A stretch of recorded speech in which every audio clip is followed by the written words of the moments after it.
मेरी चाचू की शादी मेरे अपने खाला के साथ हुई थी। निकाह तो हो चुका था लेकिन अभी रुखसती नहीं हुई थी।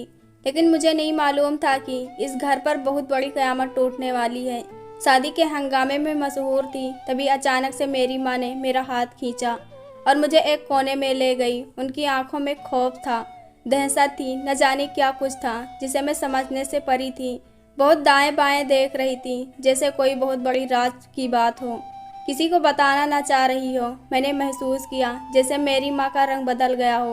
परेशानी की वजह से उन्हें दिसंबर के महीने में भी पसीना आ रहा था। लेकिन ऐसी भी क्या परेशानी थी, मैं सोच रही थी। आज मेरे चाचू की शादी हुई थी, मैं बहुत खुश थी। मैंने चाचू की शादी का बहुत इंतजार किया था। चाचू की शादी किसी और से नहीं बल्कि मेरी अपनी सगी खाला से हो रही थी।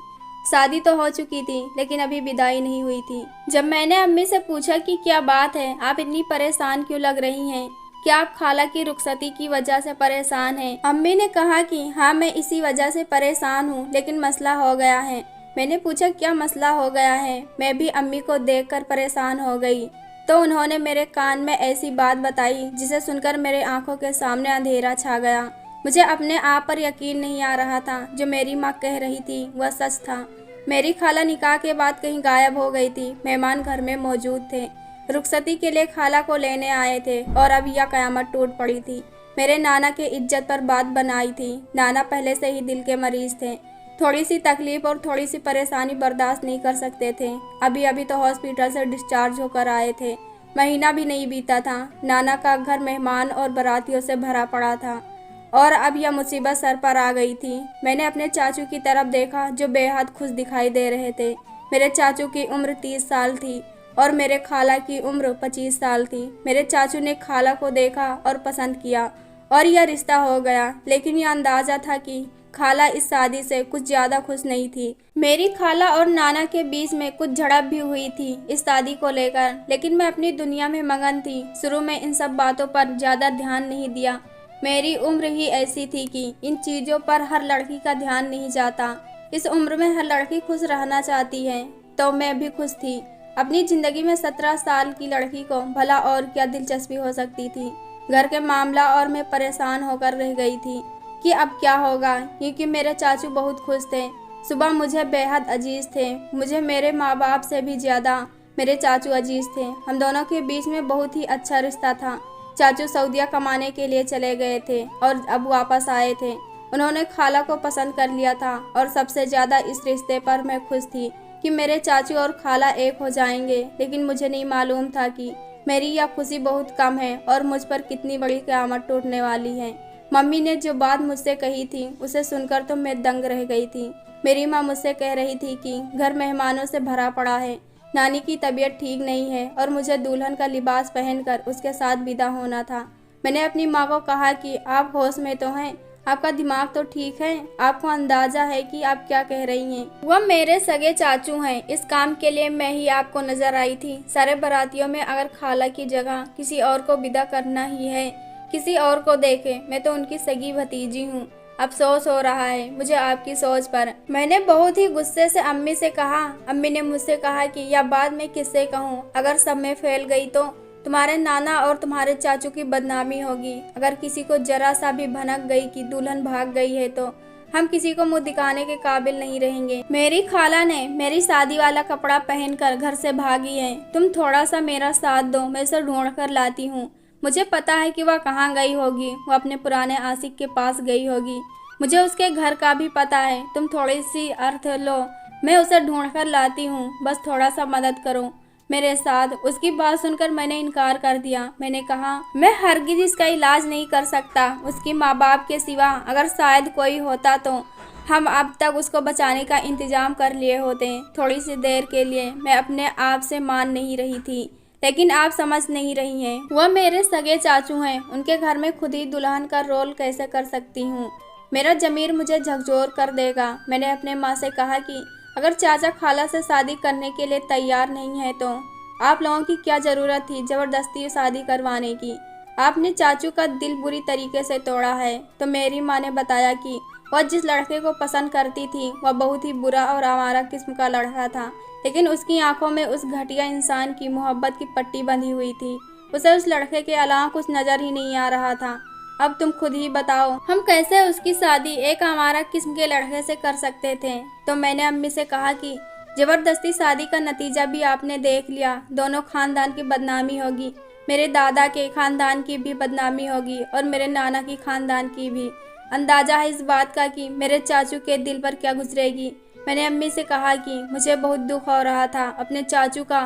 खाला की तरफ से भी गुस्सा आ रहा था और नाना को भी परेशानी हो रही थी। अम्मी ने कहा कि सिर्फ खानदान की इज्जत की फिक्र नहीं, बल्कि मुझे तुम्हारे नाना की ज़िंदगी की भी फिक्र है। बड़ी मुश्किल से वो अस्पताल से आए हैं, अब फिर से अस्पताल ले जाएंगे। अगर उन्हें यह बात पता चल गई तो फिर बहुत गलत भी हो सकता है। माँ ये कहकर रोने लग गई और उन्हें रोता देखकर मेरा दिल नरम हो गया। लेकिन वह मुझसे जो कह रही थी वह मैं नहीं कर सकती थी। मुझे अजीब सा महसूस हो रहा था। मेरी माँ मेरे कदमों में पड़ गई और मुझसे कहा कि वह किसी को यह बात नहीं बताना चाह रही है। अब खानदान की इज्जत मेरे हाथ में है। बाहर से शोर हो रहा था, विदाई की तैयारी करो। मेरा दिल जोर जोर से धड़क रहा था। अम्मी ने ज़बरदस्ती मेरा हाथ खींचा और खाला के कमरे में ले गई और मुझसे जल्दी से कहा कि यह लहंगा पहन लो। मैं और मेरी माँ मजबूरी की दहलीज पर खड़ी थी। खानदान की इज्जत बचाने के लिए मैंने लहंगा पहन लिया और घूंघट कर लिया। बाहर से दरवाजा बजाया जा रहा था। दुल्हन को हमारे हवाले करो, विदाई का वक्त निकला जा रहा है। सबको अपने अपने घर भी जाना है। मेरा दिल जोर जोर से धड़क रहा था। ऐसा लग रहा था जैसे मेरा दिल अभी बाहर निकल आएगा। दरवाजा खुल चुका था। अम्मी ने मेरा हाथ थाम लिया और सब मुझे विदा करने के लिए कमरे में आ गए।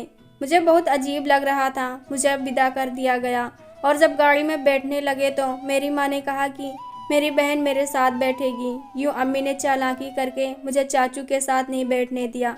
मुझे बहुत अजीब लग रहा था। अपनी किस्मत पर रोना आ रहा था। ये कैसी बेबसी थी माँ बेटी की। खाला ने हम लोगों के साथ बहुत बुरा किया था। उन्हें अंदाजा नहीं था कि हम लोगों को कितनी बड़ी मुसीबत में डालकर खुद अपने आशिक के साथ चली गई थी। वह भी निकाह के बाद। अगर निकाह से पहले जाती तो कोई बात ही नहीं बनती थी, लेकिन निकाह करने के बाद जाने के क्या दुख बनती थी, यह मुझे समझ नहीं आया था। सोचती हूँ कि कुछ लोग कितने खुदगर्ज होते हैं अपने मतलब के लिए। यह भी नहीं सोचते कि पीछे उनके घर वालों का क्या हाल होगा। मुझे अम्मी ने अपने साथ गाड़ी में बिठाया। सब कह रहे थे कि बहुत अजीब लग रहा है, दुल्हन को दूल्हे के साथ में होना चाहिए था। तो अम्मी ने कहा कि दुल्हन की तबीयत ठीक नहीं है। चाचू ने भी कहा कि दुल्हन की तबीयत ठीक नहीं है तो कोई मसला नहीं। हम लोग अपने अपने घर आ गए थे। मेरी माँ हाथों से थाम कर मुझे चाचू के कमरे तक ले आई थी। मेरा दिल धड़क रहा था। अब आगे क्या होने वाला था मुझे नहीं मालूम था। अम्मी ने सब मेहमानों से कहा कि आप अपने अपने घर चले जाएं, काफ़ी रात हो गई है। तो आहिस्ता आहिस्ता करके सारे मेहमान अपने घर चले गए। कुछ लोग ही रह गए थे जो रात यहीं रुकना चाहते थे। कुछ रिश्तेदारों की आदत होती है बिना वजह दूसरों के घर में रहने की। अम्मी ने मुझे कमरे में बंद कर दिया और कुंडी लगा दी और कहने लगी कि मैं जा रही हूँ तुम्हारी खाला को ढूंढने। मेरे वापस आने तक घूंघट करके रखना। मैं तुम्हारे चाचू से कोई बहाना बना दूंगी। मैं उन्हें बाहर रोक दूंगी किसी बहाने से।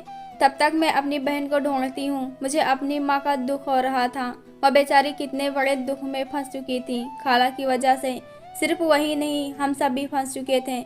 लेकिन किसी को इल्म नहीं था कि सिवाय मेरे और मेरी माँ के। न जाने मेरे चाचू से कौन सा बहाना बनाकर माँ ने उन्हें बाहर रोक दिया था। मुझे नहीं मालूम था, लेकिन बाहर उनकी बातें करने की आवाज़ें आ रही थी। वह कुछ बहस कर रही थी। फिर चाचू ने कहा कि ठीक है, मैं नहीं जाता कमरे में। जरूर अम्मी ने कोई बड़ा बहाना बनाया होगा कि चाचू मान गए थे।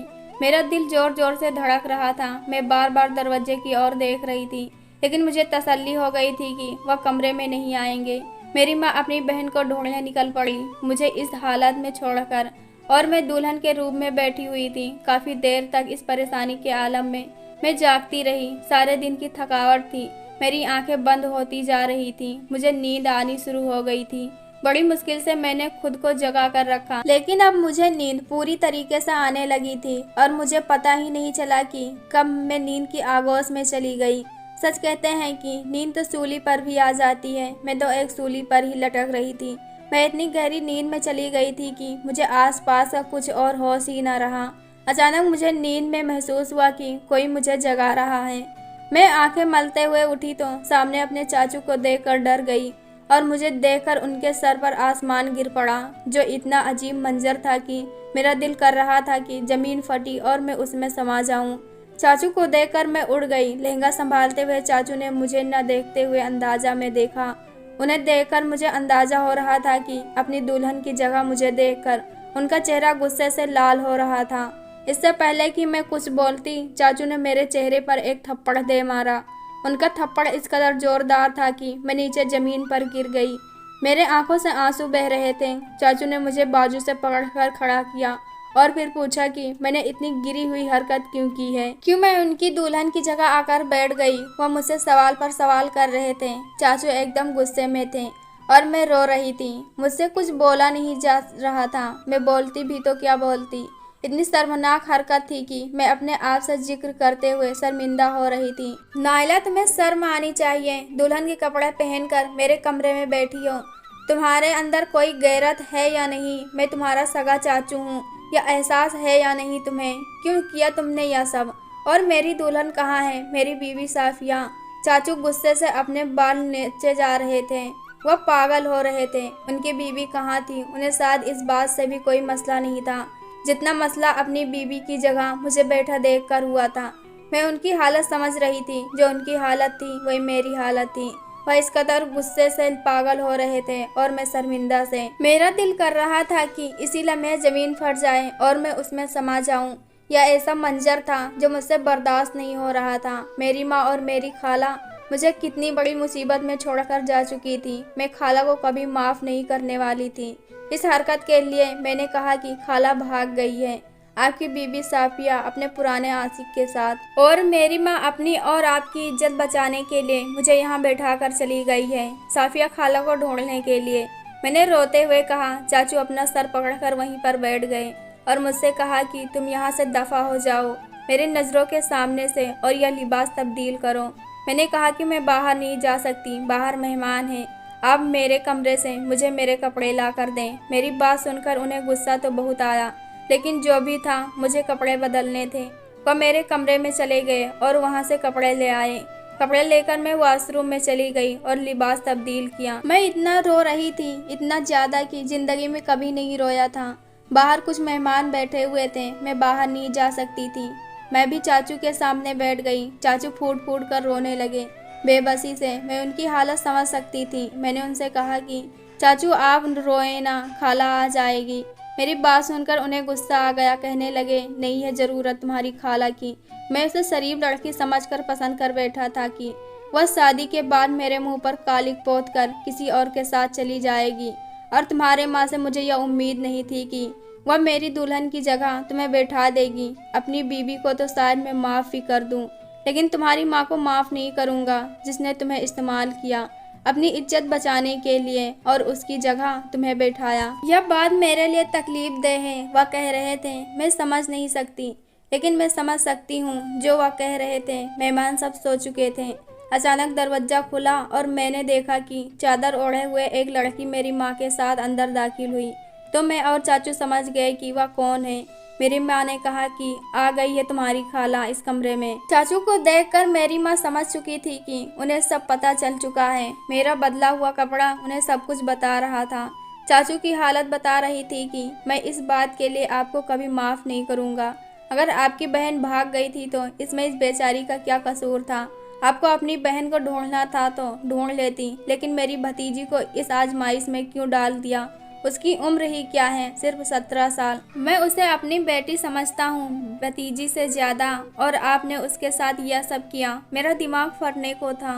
सोच सोच कर यह सब एहसास है। आपको जब कमरे में आया और मैंने दुल्हन की जगह भतीजी को पाया तो मेरे दिल पर किस तरह से खंजर चले थे आप समझ नहीं सकती।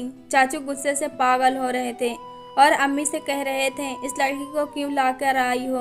मुझे इसको अपने साथ नहीं रखना। मैं भला कैसे उस लड़की को रख सकता हूँ जो भाग गई हो अपने आशिक के साथ? चाचू ने खाला की तरफ देखते हुए कहा, जिन्होंने नकाब किए हुए था उन्होंने नकाब हटा दिया था। खाला ने कहा, मैं भागी नहीं थी, मुझे अगवा किया गया था। मैं उस लड़के से ताल्लुक़ ख़त्म कर चुकी थी। मैं उसकी असलियत पहचान गई थी, इसलिए आपसे शादी की हामी भरी थी। मैं आपसे शादी के लिए बहुत खुश थी, लेकिन वह निकाह के बाद ही कमरे में दाखिल हुआ और बंदूक लेकर मुझे अपने साथ चलने को कहा और कहा कि अगर मैं नहीं गई तो वह मुझे जान से मार देगा। मुझे आपकी जान का डर था, मजबूरी में उसके साथ जाना पड़ा। मैं वहाँ से किसी तरह बचाते निकल गई थी और रास्ते में मुझे ये मिल गई। उन्होंने मुझे देख लिया और मारना शुरू कर दिया कि मैंने उनकी इज्जत को बर्बाद किया है। अब बाकी हालत क्या है यह मुझे अच्छी तरीके से मालूम है। मैं इन सबको आजमाइश में छोड़कर चली गई तो मैंने भी उनको सारी सूरत हालात से आगाह किया और मैं आपको भी सारी हकीकत बता रही हूँ कि मेरी कोई गलती नहीं। मेरी सिर्फ इतनी गलती थी कि मैं उस शख्स के बहकावे में आ गई थी, लेकिन मुझे जल्दी एहसास हो गया था कि वह इंसान नहीं है, तो मैंने जल्दी ही उसे छोड़ दिया था। लेकिन उसने मुझे ब्लैकमेल करना शुरू कर दिया था, लेकिन मैं उसके ब्लैकमेलिंग में नहीं फंसी थी और निकाह के बाद ही मैं बहुत डर गई थी। उसके हाथ में बंदूक देखकर वह एक सरफिरा इंसान था। उसने आपको भी जान से मारने की धमकी दी थी। यह कहते हुए खाला फूट फूट कर रोने लग गई और अम्मी भी रोने लग गई थी और मैं भी। लेकिन फिर मेरे चाचू पसीज गए और खाला को माफ़ कर दिया था। दोनों साथ में रहने लगे थे। दोस्तों, यह कहानी कैसी लगी कमेंट बॉक्स में ज़रूर बताएं। वीडियो को लाइक करो, चैनल को सब्सक्राइब करो। हम ऐसी कहानी आपके लिए लाते रहेंगे। धन्यवाद।